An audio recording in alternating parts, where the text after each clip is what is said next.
সুপ্রিয় দর্শক শ্রোতা, আসসালামু আলাইকুম। দেশ এবং দেশের বাইরে থেকে যেখান থেকে দেখছেন সবাইকে শুভেচ্ছা জানিয়ে শুরু করছি। সুপ্রিয় দর্শক শ্রোতা, আজ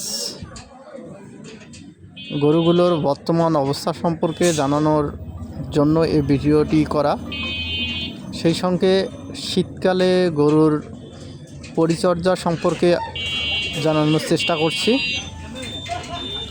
তো অবশ্যই আপনারা সম্পূর্ণ ভিডিওটি দেখবেন এবং খামার সম্পর্কিত বিভিন্ন তথ্য পেতে অবশ্যই উদ্যোক্তা বিডি ইউটিউব চ্যানেলটি সাবস্ক্রাইব করে রাখবেন।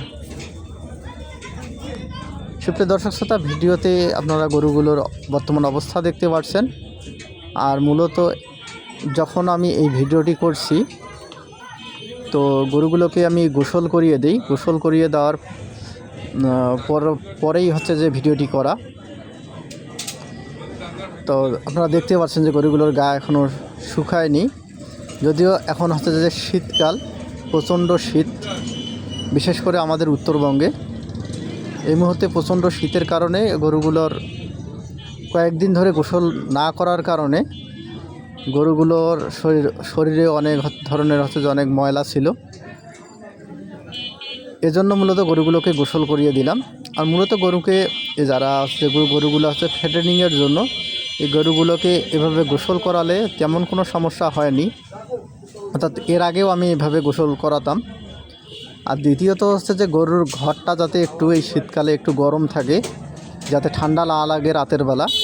যেমন হচ্ছে যে নিচে মেঝেতে একটা ম্যাটের ব্যবস্থা করে দিতে পারেন আপনারা, যে ম্যাট দিয়ে রাখলে জায়গাটা শুকনো থাকলে আর সমস্যা হয় না। আর দ্বিতীয়ত আরও একটি কাজ করা যায়, চটের বস্তা যেগুলো আছে সেগুলো হচ্ছে যে গরুর গায়ে জড়িয়ে দিতে পারেন আপনারা। আর আমি মূলত চটের বস্তার পাশাপাশি হচ্ছে উপরে ভালো একটি লাইট ব্যবহার